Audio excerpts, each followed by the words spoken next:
빈곤한 현실을 비판적으로 바라본 서투른 도적, 인간의 이중성을 풍자한 비사감과 러브레터. 오늘 다시 한번 음미해 보시기 바랍니다.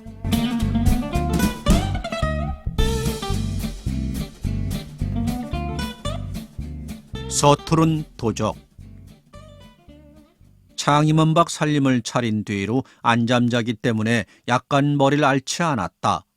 개똥에 굴러도 무난히 좋지 그 두매에 누가 하고 그들은 처음부터 오길 싫어한다.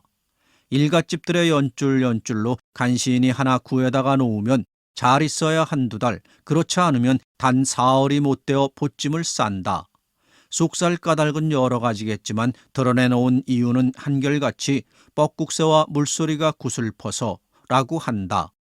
불행한 인생의 길을 걷는 그들에겐 집을 애들르는 시냇물 노래와 뒷산 속에서 새어 흐르는 뻐꾸기의 울음도 시름을 자아낼 뿐인 모양이다. 어둑어둑한 소나무 그늘 밑에 그들은 하염없는 눈물을 씻게 되고 햇빛에 고요히 깃들인 풀 그림자도 까닭없이 그들의 마음을 군성거리게 하는 듯 도의 번잡과 조음이 도리어 그들의 신경을 무디게 해주고 심장을 찌질러주는 듯. 아무튼 안잠자기가 붙어있지 않았다. 병약한 아내의 단손으론 도저히 살림을 꾸려나가는 수가 없고 사람은 있어야 될 판이라 나이 늙든 젊든 일을 잘하든 못하든 안잠만 자준다면 우린 감지덕지로 위에 올리는 판이었다. 황해도 할멈이 올 때에도 우린 사람이 없어서 무진애를 쓰다가 드나드는 기름장수의 연줄로 간신히 그를 구해온 터이라 인품과 일세를 볼 겨를도 없었다. 보통 집 같으면 대개는 그 할멈을 싫어하였으리라. 첫째, 나이 많아 65세나 되었으니 세찬이를 바랄 수 없고, 둘째, 너무 추해서 불쾌한 감정을 일으킨다. 얼굴은 늙은 일본 호박 모양으로 위아래가 내밀고 눈과 코 온조리가 움푹 들어갔는데 검붉은 버섯으로 덮였고, 가을바람도 일어난 지 오래인 음력 8월인 이때 땀이 차서 헤어진 광당포 적삼 하나를 걸쳤고 잠뱅이 비슷하게 짧은 배치마가 갈기갈기 찢어졌는데 그 조각마다 기름때가 켜켜이 앉았다. 요새 명색 안잠자기라도 위아래를 인조균으로 휘감고 버듬적하게 양산 한 개쯤 들고 다니는 데 비하면 그야말로 소양지판이다. 그러나 우린 와준 것만 감지덕지다. 전화위에 적고를 하고야 설마 오래 붙어 있겠지. 아내도 날 보고 해주기 웃으며 도리어 안심하는 눈치를 보였다. 아내의 전하는 말을 들으면 그 할멈은 황해도 안악 사람으로 농토를 빼앗기고 살 길이 없어 아들 부부만 제 시골에 쳤들이고 저는 13살 먹이 손자 하나를 대불고 버리곳을 찾아 걸어서 서울을 올라왔다. 공동일 중심으로 한 기름 장사의 틈에 끼어 3원이란 전철량을 들여 장사를 시작해 보았으나 처음이라 단골도 없고 모든 일에 서툴러서 미천조차 깝살려 버리고 필경 남의 집에나 살아보자고 나섰더니 그나마 뜻같이 되지 않아 오늘날까지 동양의 기름 장사꾼의 신세를 입다가 우리 집에 오게 되었다 한다.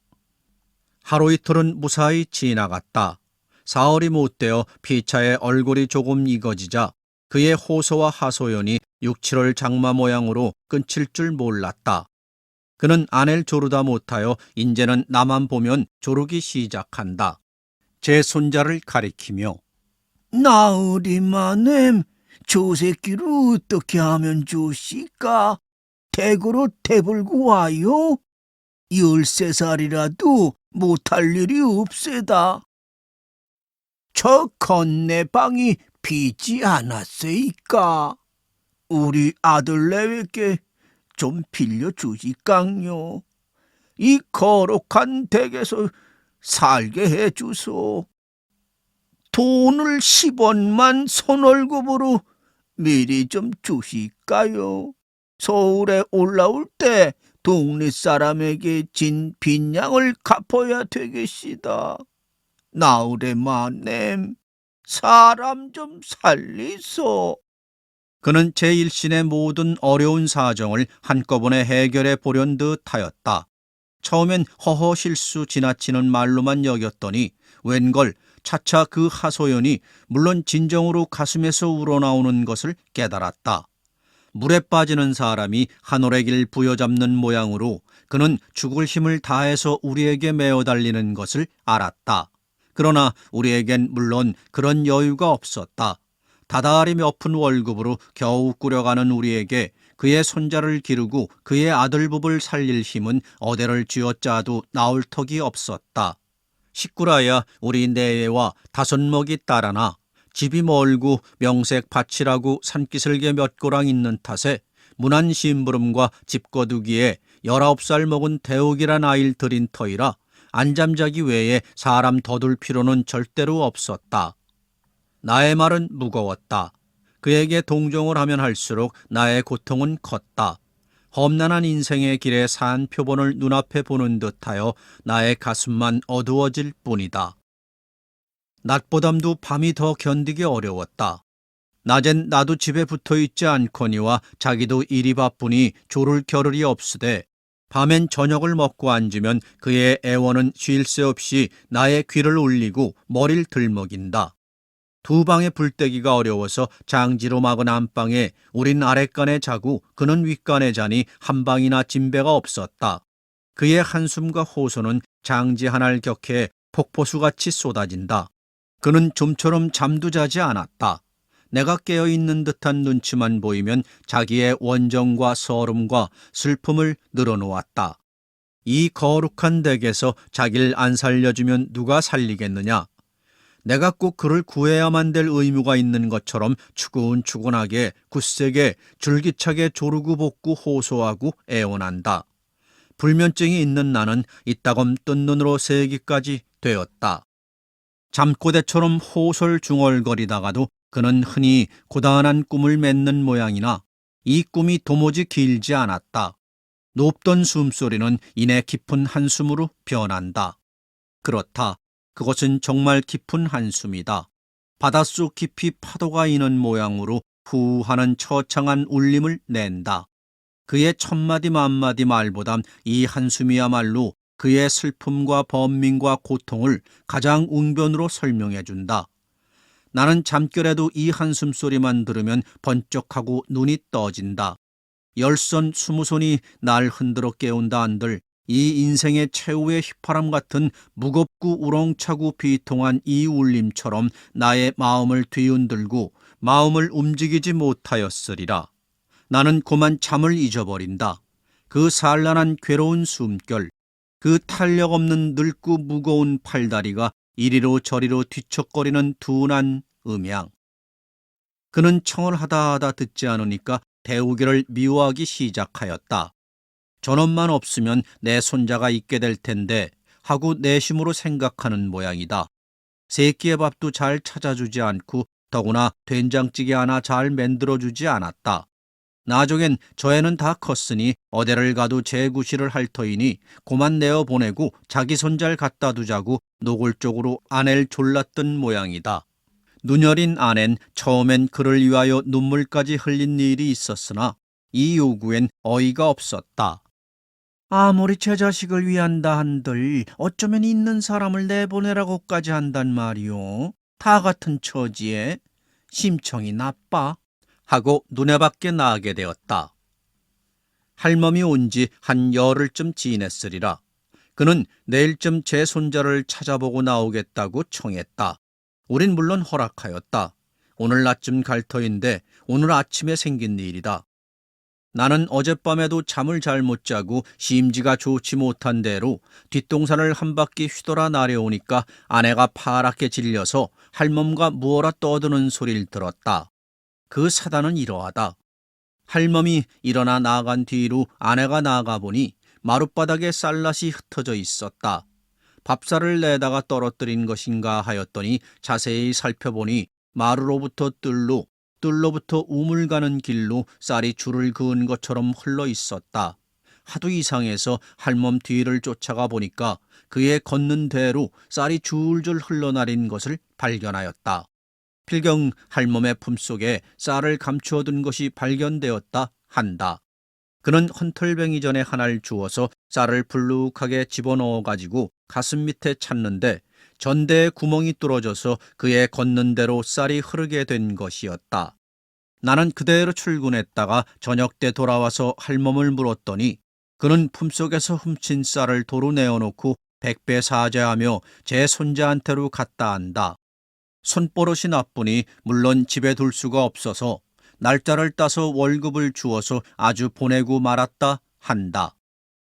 우리가 한번 이야기를 하고 있노라니까 대욱이가 뒷간에 갔다가 나오더니 싱글싱글 웃으면서 우리 앞에 동전 3푼을 내어놓는다. 그 도적년이 이걸 뒷간에 내어놓고 갔어요. 파출소에 끌고 간다고 했더니 아마 겁이 난 게지요. 어린애가 가지고 놀던 동전까지 다 훔치고 망할 년 같으니. 대욱인 잠옷 붕괴한 중에도 어이없어 웃는다. 이번 사건에 대욱이가 제일 치를 떨었다. 고지식한 그는 그런 짓을 하니까 없는 사람이 대접을 못 받는다고 펄펄 뛰면서 할멈을 맞대해 놓고 욕지거리를 하며 징역을 살린다고 울림장을 놓았다 한다. 나는 그 할멈의 한 일을 서투른 도적의 노릇으로 웃어버리기엔 너무 마음이 저리었다. 대욱의 말 맞다나 할멈은 과연 파출소를 겁내었을까? 아무도 몰래 안전하게 제 품속에 든 동전 3푼이 귀신 아닌 사람에게 발각되리라고 믿었을까? 사랑하는 손자에게 옥춘당으로나 변할 그 귀중한 동전 3푼을 확실치 않은 겁결에 그리 쉽사리 내어놓았을까?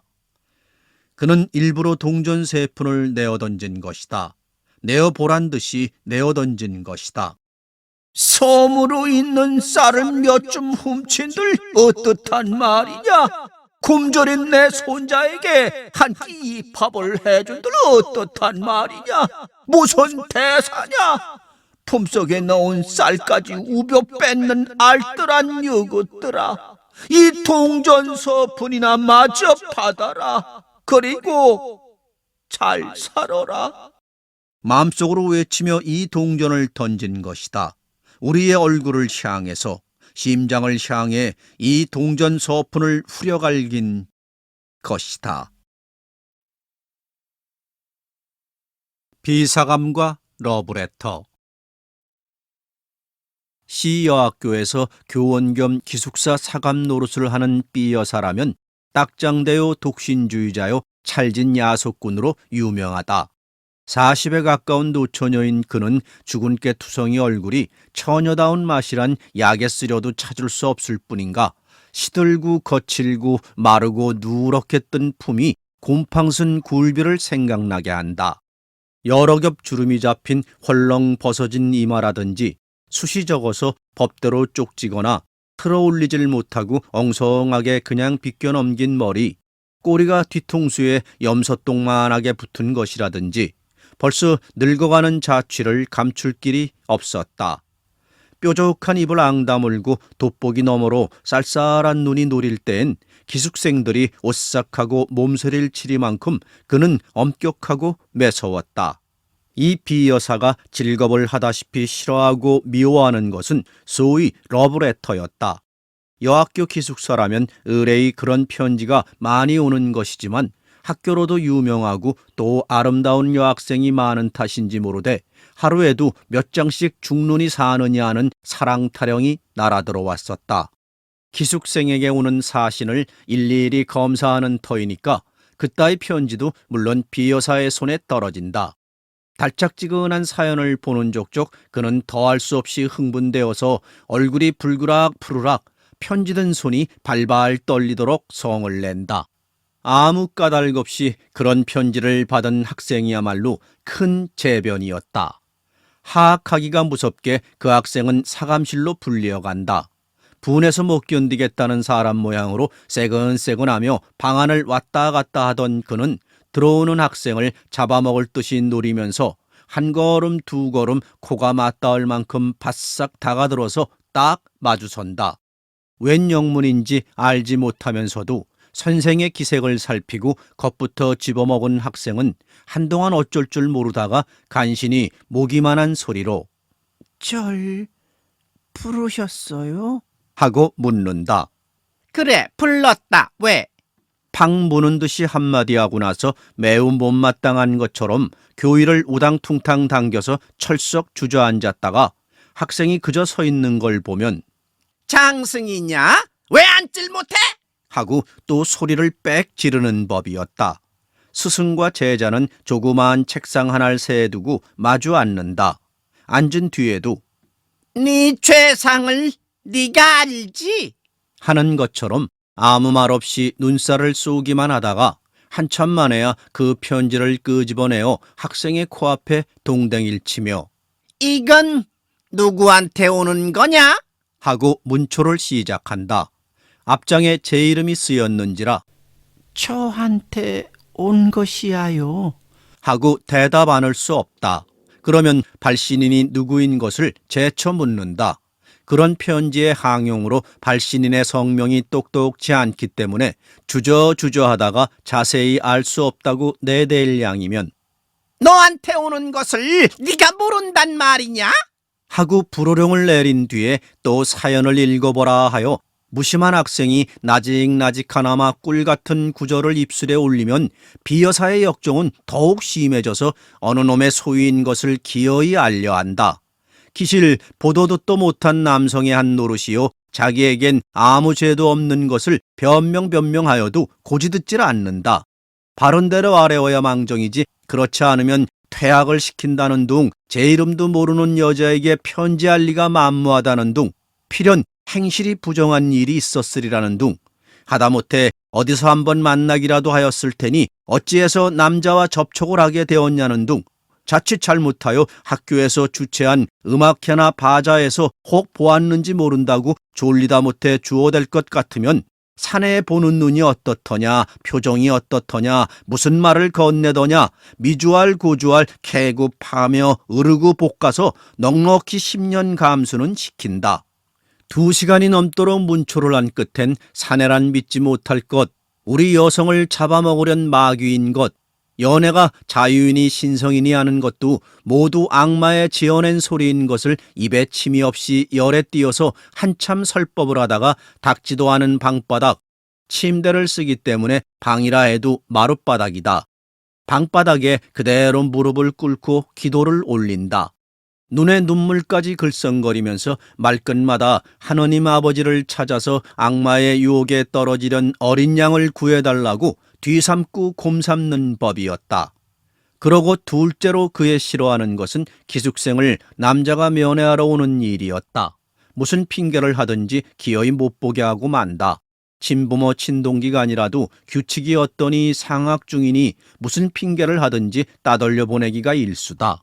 이로 말미암아 학생이 동맹 휴학을 하였고 교장의 서류까지 들었건만 그래도 그 버릇은 고치려 들지 않았다. 이 비사감이 감독하는 그 기숙사에 금년 가을 들어서 괴상한 일이 생겼다. 아니, 괴상한 일이 생겼다느니보다 발각되었다는 것이 마땅할는지 모르리라. 왜 그런고 하면 그 괴상한 일이 언제 시작된 것은 귀신밖에 모르니까. 그것은 다른 일이 아니라 밤이 깊어서 새로 한 점이 되어 모든 기숙생들이 달구 고난잠에 떨어졌을 때 난데없는 깔깔대는 웃음과 속살속살하는 말낯이 새어 흐르는 일이었다. 하룻밤이 아니고 이틀밤이 아닌 다음에야 그런 소리가 잠기 밝은 기숙생의 귀에 들리기도 하였지만 자던 잠결이라 뒷동산에 구르는 마른 잎의 노래로나 달빛의 날개를 번뜩이며 울고 가는 기러기의 소리로나 흘려들었다.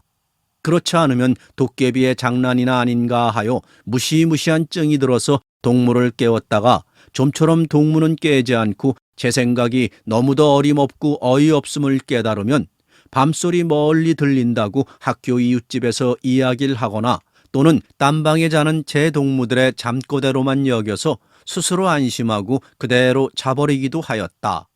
그러나 이 수수께끼가 풀릴 때는 왔다. 어째 공교롭게 한방에 자던 학생 셋이 한꺼번에 잠을 깨웠다. 첫째 처녀가 소변을 보려 일어났다가 그 소리를 듣고 둘째 처녀와 셋째 처녀를 깨우고 만 것이다. 저 소리를 들어보아요. 아닌 밤중에 저게 무슨 소리야? 하고 첫째 처녀는 호둥그레진 눈에 무서워하는 빛을 띈다. 어젯밤에 나도 저 소리에 놀랬어. 도깨비가 났단 말인가? 하고 둘째 처녀도 잠 오는 눈을 비비며 수상해한다. 그중에 제일 나이가 많을 뿐더러 많았자 18밖에 아니 되지만 장난 잘 치고 짓궂은 짓 잘하기로 유명한 셋째 처녀는 동무 말을 못 믿겠다는 듯이 이윽히 귀를 기울이다가 나는 수상한 걸? 나도 언젠가 한번 들어본 법도 하구먼. 뭘? 자만이 오는 애들이 이야기를 하는 게지. 이때 그 괴상한 소리는 떽떽을 웃었다. 새 처녀는 으쓱하며 귀를 소스라쳤다. 적적한 밤 가운데 다른 파동 없는 공기는 그 수상한 말라틀 곁에서나 나는 듯이 또렷또렷이 전해주었다. 태원씨, 그러면 찾기 좋을까요? 간드러진 여자의 목소리다. 경숙 씨가 좋으시다면 내야 얼마나 기쁘겠습니까? 오직 경숙 씨에게 바친 나의 타는 듯한 가슴을 인제야 아셨습니까? 정열에 띈 사내의 목청이 분명하다. 한동안 침묵. 이제 그만둬와요. 키스가 너무 길지 않아요? 하여 남이 보면 어떡해요? 아양 떠는 여자 말씨. 길수록 더욱 좋지 않아요? 나는 내 목숨이 끊어질 때까지 키스를 하여도 길다고는 못하겠습니다. 그래도 짧은 것을 한하겠습니다. 사내의 피를 뿜은 듯한 이 말끝은 계집의 자지러진 웃음으로 묻혀버렸다. 그것은 묻지 않아도 사랑에 겨운 남녀의 흐물어진 수작이다. 간검이 지독한 이 기숙사에 이런 일이 생길 줄이야. 세 처녀는 얼굴을 마주 보았다. 그들의 얼굴은 놀랍고 무서운 빛이 없지 않았으되 점점 호기심에 번쩍이기 시작하였다. 그들의 머릿속엔 한결같이 로맨틱한 생각이 떠올랐다. 이 안에 있는 여자 애인을 보려고 학교 근처를 뒤돌고 곰돌던 사내 애인이 타는 듯한 가슴을 걷잡다 못하여 밤이 이슥하기를 기다려 담을 뛰어넘은지 모르리라. 모든 불이 다 꺼지고 오직 밝은 달빛이 은가루처럼 서린 창문이 소리 없이 열리며 여자 애인이 흰 수건을 흔들어 사내 애인을 부른지도 모르리라. 활동사진에 보는 것처럼 기나긴 피륙을 내리어서 하나는 위에서 당기고 하나는 밑에 매달려 디룽디룽 하면서 올라가는 정경이 있었는지 모르리라. 그래서 두 애인은 만나가지고 저와 같이 사랑의 속살거림에 잦아졌는지 모르리라. 꿈결 같은 감정이 안개 모양으로 흐릿하게 무지개 모양으로 부시게 새 처녀의 몸과 마음을 휩싸 돌았다. 그들의 뺨은 후끈후끈 달았다. 괴상한 소린 또 일어났다. 난 싫어요. 난 싫어요. 당신 같은 사내는 난 싫어요. 이번엔 매몰스럽게 내어대는 모양. 나의 천사, 나의 하늘, 나의 여왕, 나의 목숨, 나의 사랑, 나를 살려주어요. 나를 구해주어요. 사내에 애를 조리는 간청. 우리 구경 가볼까? 짓궂은 셋째 처녀는 몸을 일으키며 이런 제의를 하였다. 다른 처녀들도 그 말에 찬성한다는 듯이 따라 일어섰으되 의아와 공고와 호기심이 뒤섞인 얼굴을 서로 교환하면서 얼마쯤 망설이다가 마침내 가만히 문을 열고 나왔다. 쌀벌레 같은 그들의 발가락은 가장 조심성 많게 소리나는 곳을 향해서 곰실곰실 기어간다. 컴컴한 복도에 자다가 일어난 새 처녀의 흰 모양은 그림자처럼 소리 없이 움직였다. 소리나는 방은 어렵지 않게 찾을 수 있었다. 찾고는 나무로 깎아 세운 듯이 주춤 걸음을 멈출 만큼 그들은 놀랐다. 그런 소리에 출처야말로 자기네 방에서 몇 걸음 안 되는 사감실일 줄이야. 그렇듯이 사내라면 못 먹어 하고 침이라도 뱉을 듯하던 비여사의 방일 줄이야. 그 방에선 여전히 사내의 비대발과라는 푸념이 되풀이하고 있다. 나의 천사, 나의 하늘, 나의 여왕, 나의 목숨, 나의 사랑, 나의 애를 말려 죽이실 테요. 나의 가슴을 뜯어 죽이실 테요. 내 생명을 맡으신 당신의 입술로. 셋째 처녀는 대담스럽게 그 방문을 빠끔히 열었다. 그 틈으로 여섯 눈이 방 안을 향해 쏘았다. 이 어쩐 기괴한 광경이냐. 전등불은 아직 끄지 않았는데 침대 위엔 기숙생에게 온 소위 러브레터의 봉투가 너저분하게 흩어졌고 그 알맹이도 여기저기 두서없이 펼쳐진 가운데 비여사 혼자 아무도 없이 제 혼자 일어나 앉았다. 누구를 끌어당길 듯이 두 팔을 벌리고 안경 벗은 근시 안으로 잔뜩 한 곳을 노리며 그 굴비쪽 같은 얼굴에 말할 수 없이 애원하는 표정을 짓고는 키스를 기다리는 것 같이 입을 쫑긋이 내어민 채 사내의 목청을 내어가면서 아까말을 중얼거린다. 그러다가 그 넋두리가 끝날 겨를도 없이 급작스레 앵돌아지는 신용을 내며 누구를 뿌리치는 듯이 연애 손짓을 하며 이번엔 톡톡 쏘는 계집의 음성을 지어 난 싫어요. 난 싫어요. 당신 같은 사내는 난 싫어요. 하다가 재물에 자지러지게 웃는다. 그러더니 문득 편지 한 장을, 물론 기숙생에게 온 러브레터의 하나, 편지 한 장을 집어들어 얼굴에 문지르며 정말씀이에요. 날 그렇게 사랑하셔요. 당신의 목숨같이 날 사랑하셔요. 이 나를. 하고 몸을 추스르는데 그 음성은 분명히 울음의 가락을 띄었다. 아이고 뭐니 저게 웬일이야? 첫째 처녀가 소곤거렸다. 아마 미쳤나 봐. 밤중에 혼자 일어나서 왜 저러고 있을꼬? 둘째 처녀가 맞방망이를 친다. 아, 불쌍해. 하고 셋째 처녀는 손으로 고인 때모르는 눈물을 씻었다. 날 그렇게 사랑하셔요. 당신의 목숨같이 날 사랑하셔요.